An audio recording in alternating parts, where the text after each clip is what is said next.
ગિરિમથક સાપુતારાની હરિયાળી, ધુમ્મસથી ઘેરાયેલા પહાડો અને ઠંડા વાતાવરણ વચ્ચે મોન્સૂન ફેસ્ટિવલ પ્રવાસીઓમાં ભારે લોકપ્રિય બન્યો છે. રજાના દિવસોમાં મોટી સંખ્યામાં પ્રવાસીઓ સાપુતારા પહોંચી રહ્યા છે.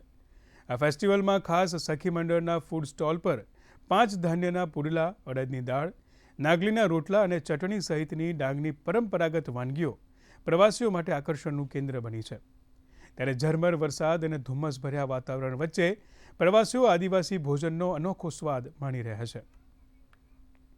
દર વર્ષે સાપુતારામાં મોન્સૂન ફેસ્ટિવલમાં અમે સ્ટોલમાં અમે જમવાનું બનાવતા હશે, જેમાં ડાંગી પ્રોડક્ટ જે ખરી રાગીના રોટલા છે, અડદની દાળ છે, 5 ધાનના જે પૂળા છે, તે આ બધું અમે બનાવીને અહીં આવતા પ્રવાસીઓને ખવડાવીએ છીએ.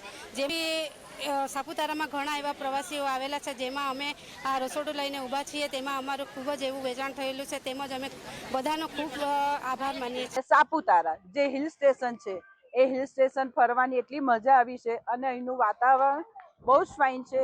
ઠંડક લાગે છે અને ધુમ્મસવાળું વાતાવરણ છે, વરસાદ છે અને રસ્તામાં અમે ગીરાધોધ જોઈને આવ્યા.